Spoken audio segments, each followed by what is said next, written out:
Welcome to the EPG Pathashala program, which is a UGC program in the lecture series in computer science. This is the 8th module for the course compiler design, and the module is titled Lexical Analyzer Generator. We have so far seen how to define patterns using the automata, non-deterministic finite automata, deterministic finite automata, as well as using a regular expression. And we know that the pros and cons of defining it using DFA, NFA and RE, and then we also looked at how to convert one to the other just to utilize the faster string matching capability of your deterministic finite automata. So, you can use either a regular expression or a DFA. This is what we have seen so far, but this is extending this work, we are going to look at what is called as the lexical analyzer generator, which is going to be the tools involved in doing a lexical analyzer. The learning objectives of this module are to know about lex, JLX, etc., and how to design a lexical analyzer generator. That is going to be the primary objective of this particular module, and to understand the basics of the lex tool, because we are going to design the lexical analyzer generator using this lex tool. So, therefore, we should also understand the basics of the lex tool. Why should I go for a tool? Okay, why not go with a traditional and conventional deterministic finite automata or the regular expression itself? I think this question has already been looked upon in the first few modules, where we said that the phases of the compiler can be broken into two parts. First one is the analysis part, next one is the synthesis part, and in the analysis part typically it is going to be target independent, but it is source dependent. It depends upon the source language. So, therefore, where there is a commonality between among languages, we can actually use a tool to actually define a pattern which is going to be common across all programming languages. Okay. Therefore, it is a good idea to go for a tool rather than starting it from scratch.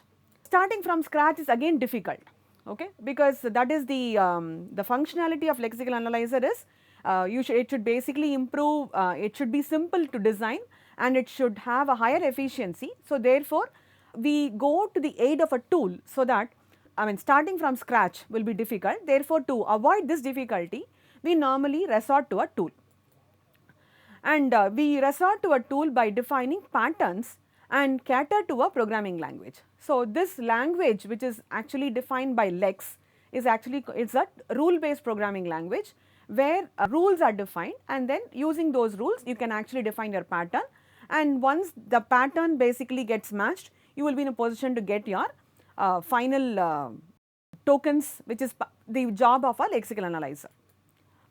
This is done by a tool. This is what we have just now seen, and a lexical analyzer generator basically is a tool, and the standard tools which are available are the lex, the flex and the JLex. So, both lex and flex are C programming versions, whereas JLex is going to be a Java version of lex. So, these tools are lex and flex are part of the Linux operating system itself. It comes with it. So, you can once you have installed Linux on your machine, you can directly start using this particular tool. Now, this lex and flex, JLex, all are tools. They are also programming languages, but they come under the category of rule based programming languages, where you will define rules to do what is called as this pattern matching. So, whatever we already know as defining patterns and then matching against an input string, that is basically done with the help of this particular tool. Now, how does this tool basically work? This is the overall flow of the lexical analyzer generator. Your input source program will typically be a .l extension file. Okay. Now, you have a lex compiler, because I already said lex is a programming language. Okay. You have a lex compiler, and this lex compiler takes this input programming this input.l file, and it is going to generate what is called as a lex.yy.c file. It is going to generate a C file.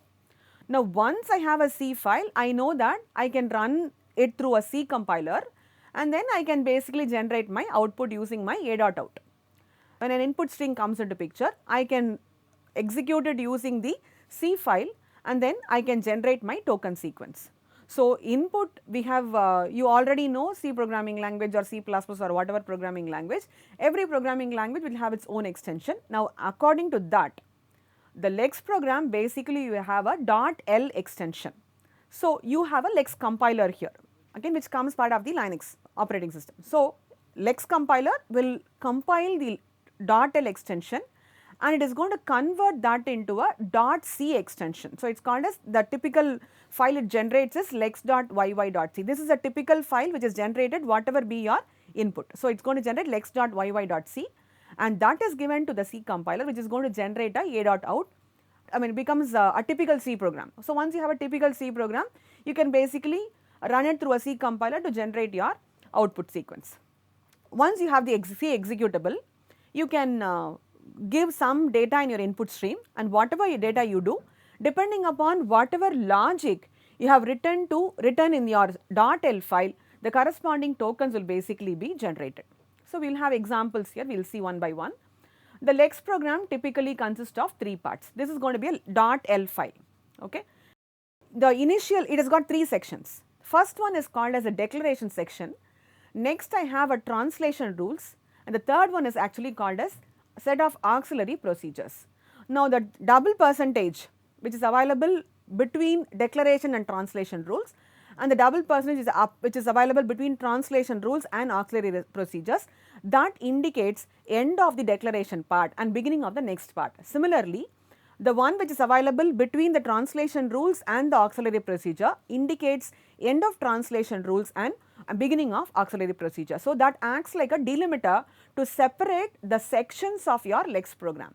So, a Lex program typically consists of 3 parts. So, the declaration, translation rules and auxiliary procedure. To distinguish the declaration from the translation rules, then you have this delimiter as double percentage. Okay. Once my program encounters double percentage, it knows that it is entering the next section. Now, what goes into the declaration part? What goes in the translation rules? What is going to be in your auxiliary procedure? So, let us before we actually get into that, let us see what it does to match some character. Okay. So, this will typically be part of your translation rules. Okay. Now, /n indicates new line, this we already know. Dot is a meta character that matches any character except new line. Star basically is the same star which we already know, the clean closure operator, meaning that 0 or more copies of the preceding expression. Plus basically means again the positive closure which is 1 or more copies of the preceding expression. Question mark is a special regular expression operator, this also we have seen, which means 0 or 1 copy of the preceding expression. Then this cap indicates is the beginning of a line, okay, and dollar indicates end of line. A or B, this is the same operator which we already know as A or B, and AB plus example is 1 or more copies of AB together. So, AB plus basically means, I think I have discussed this in one of the modules already. So, it is going to be AB followed by AB followed by AB, it is 1 or more copies, and A plus B within double quotes basically say literals, okay, and within the pair of square brackets, it means it is a character class, a group of variables or group of information within that particular pair of square brackets. Now, these are some of the patterns which are basically used as part of your Lex program.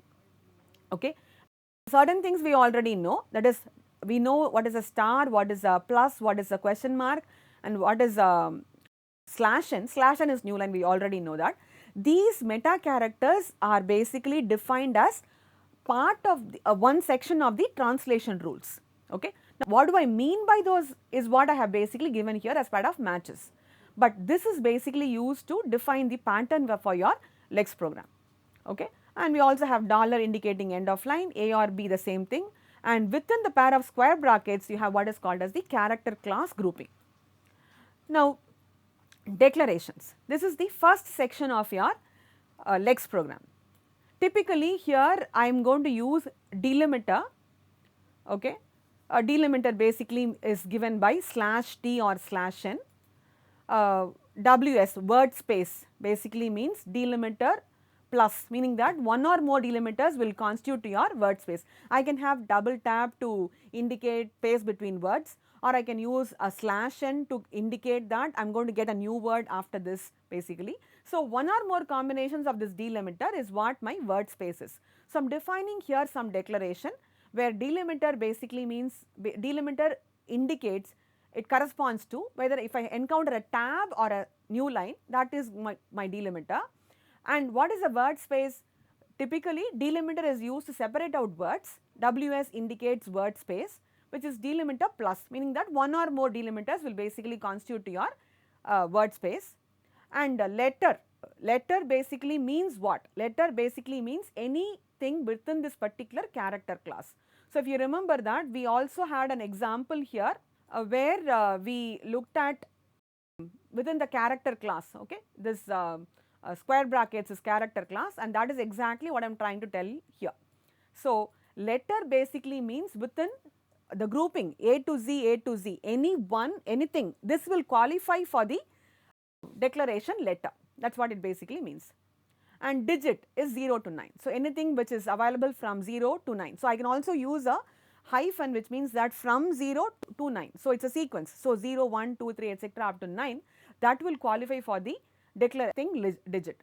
And I am defining what is called as an identifier. This example we have already seen, but we are just using this part of a LEX program here, which is letter followed by letter or digit the whole star. So, we know that of course, this is a Pascal declaration, it should begin with an alphabet. I can have any number of alphanumeric after that. So, that is what it basically defines here, letter followed by letter or digit the whole star. These are my some examples of the declaration rules, okay, declaration information. Now, on to translation rules. Now, translation rules will basically have an action, okay, a P1 and an action, that is a pattern and an action. Now, if a pattern, if this pattern is going to be occurring, what action should I basically perform? Okay. So, for example, if I encounter a /n, that is a pattern. If I encounter /n, what do I do? That is my action. Okay. So, I have to write rules in the translation rules section, which is the second section of my LEX program. The first section is declaration. So, in declarations, what do? I simply define how am I going to define the patterns. Okay. So, the patterns are defined in the declaration section. In the translation rule section, I have the pattern and the corresponding action that has to be taken if I have a pattern match. Okay. So, you can have more than one pattern and you can have the corresponding action for every pattern. So, how many ever patterns you have to have a corresponding action also as part of it. You can also have the same action for multiple patterns, but you have to define patterns here. So, P1 or P2, or I can say P1, P2, same action I can simply copy and write it there. Example, if, return if. So, what is the pattern here? If I have a sequence I followed by if, then I return this particular character in caps IF. Okay. So, this is what the IF is a keyword, we already know that if is going to be a keyword. So, this is what it is a simple example. Okay. I have multiple examples here. ID, if I encounter ID, what is ID? How do I define ID? I would have defined ID already in the declaration section. Declaration section, we have just now seen that ID basically corresponds to letter followed by letter or digit the whole star. Okay. So, if I encounter this ID means it is letter followed by letter or digit the whole star. If I see that pattern, what do I basically do? I will say YYLVAL is equal to install ID of parenthesis. This I am going to call this function install ID and assign it to the variable YYLVAL, and then I do return ID. So, I can have, what is this basically infer? I can have multiple statements as part of my action. So, I have two statements here, one assignment and one return statement. I can have multiple statements as part of my action. That is what basically this conveys. So, if I encounter ID, I have to assign YYLVAL as a return value of install ID, and then I can also do a return ID statement as part of the function. Okay. Then I have what is called as auxiliary procedure. Now, auxiliary procedure is actually not mandatory, but it can be added as part of your LEX program. Now, typically in the auxiliary procedure section, you will have the main. You have the main which is corresponding to your C main. Okay. Now, this is an extra procedure, that is what is we have 3 sections as we already know, the declarations, translation rules and then auxiliary procedure. Now, what will this do? If you remember just now the previous case, we have called this function install id. Now, typically this procedure will be used to install the lexeme whose first character is pointed to by YY text and whose length is YY and this is put into the symbol table and return a pointer there too. Now, this is a standard procedure. So, which is this YY text, YY len, I think these are, you can actually refer to some material where this YY len, YY text are typical standard functions which is part of your lex program. Okay. So, you have YY len, you have YY text, you have what is called as YY parse, you have YY error, you have unput, input, so many functions are available as part of your lex program itself. So, you can use any one of the available functions here. So, this is what it basically does. So, install id, you have to write whatever you want to, whatever you want the program to do basically. So, that is going to be available as part of the auxiliary procedure. Now, auxiliary procedure will anyway have a main. Okay. Main is a default function in your auxiliary procedure section. You can also have additional information. Now, typically what happens is we will do this YY text etc. in your main itself. In that case, this may not be required. So, depending upon your requirement of sequence of output tokens, I can use anything. Let us take some example here. I can also write this separately and can be combined basically. Now, what does this do? So, I have this is my declaration section. I am defining a variable called as numLines and assigning it to 0. It is an integer variable. Okay. And then I encounter a double percentage. So, I know that I am entering the next section which is going to be the translation rules section. Now, what does my translation rule say here? /n, this is my pattern, and what am I doing here? I am doing an action here. What am I doing? I am simply incrementing this numLines variable by 1. I am doing a plus plus numLines, which means that once I encounter a /n, I am incrementing my number of lines counted by 1. Okay.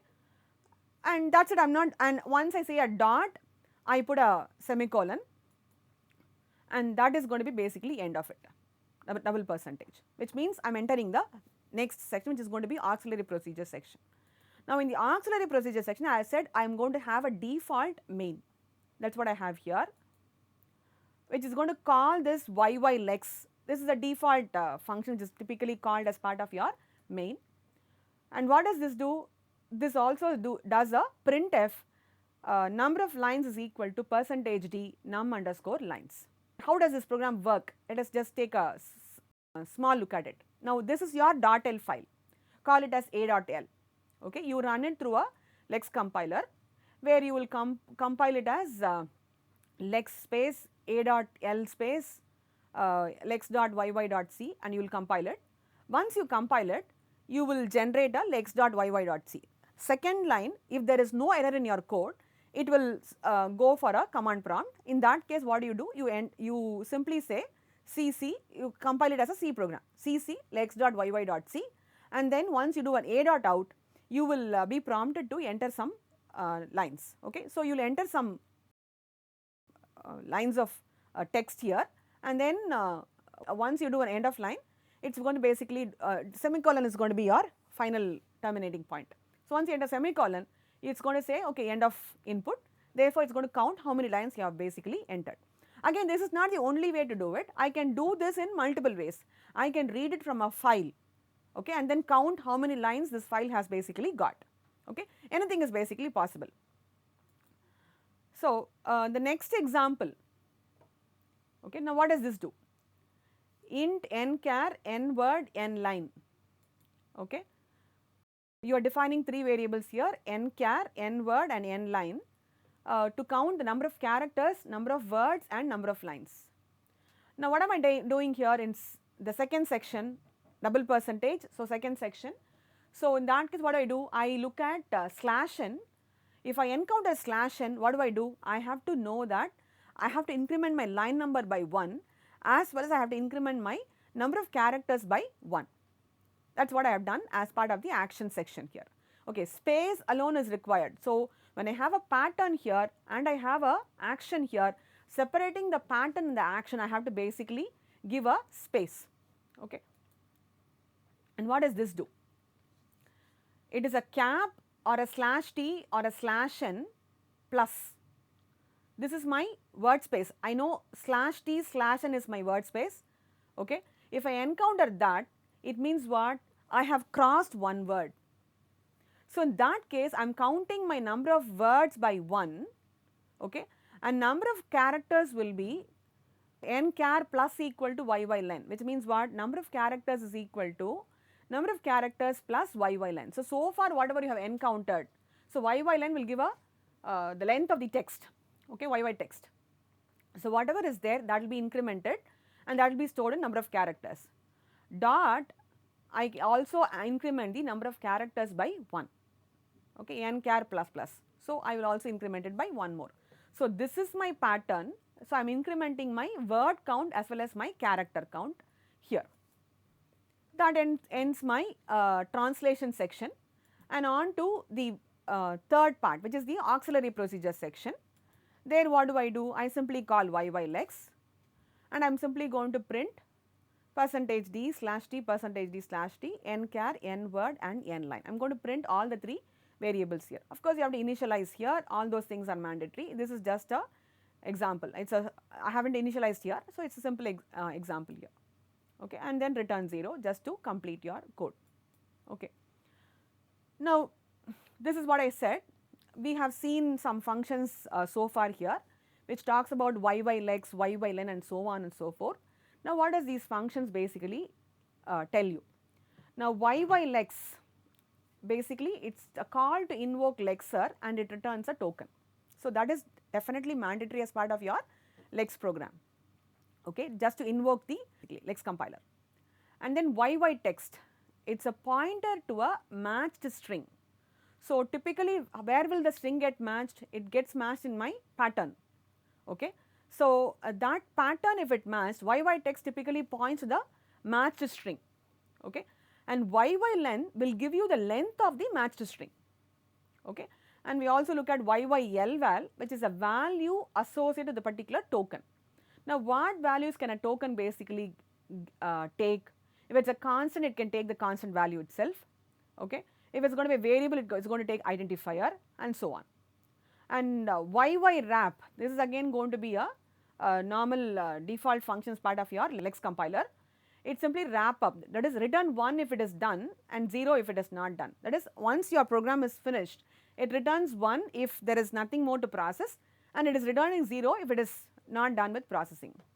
I also have yyOut and yyone, which is typically the output and input file of your lex program.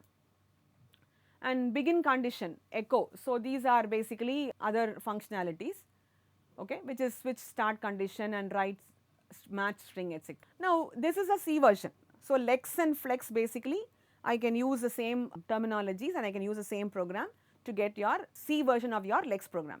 Lex is a programming language, it's called as a tool, okay, and it's a rule based programming language, okay. Now, you have a lex compiler which is going to compile this lex program and convert it to what is called as a lex.yy.c file, and that is compiled by a C compiler to generate your output, executable output, and whatever you give as input, that will be tokenized by this C executable. Now, there is a Java version also, which is JLX specification file, which is got 3 components again, user code, this code, it is a copy directly to a Java file. So, the user code, whatever you type, your pattern match, etc., that gets copied directly to a Java file, and then you have a double percentage again indicating end of this particular section, and then you have the JLX directives, which is defining macros, state names, etc., and again a delimiter.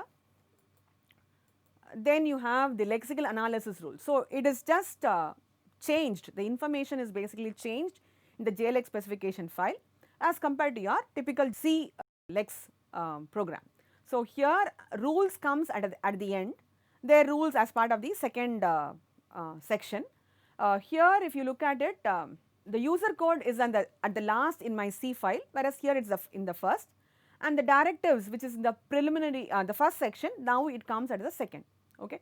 So, there is just a slight change in the way you write the JLEX specification file as compared to your C Lex file. Okay. So, this again regular expression action, again the same rules whatever you have done, slash n, your square brackets, your dot, your star operator, all those things can basically be applied here also. Okay.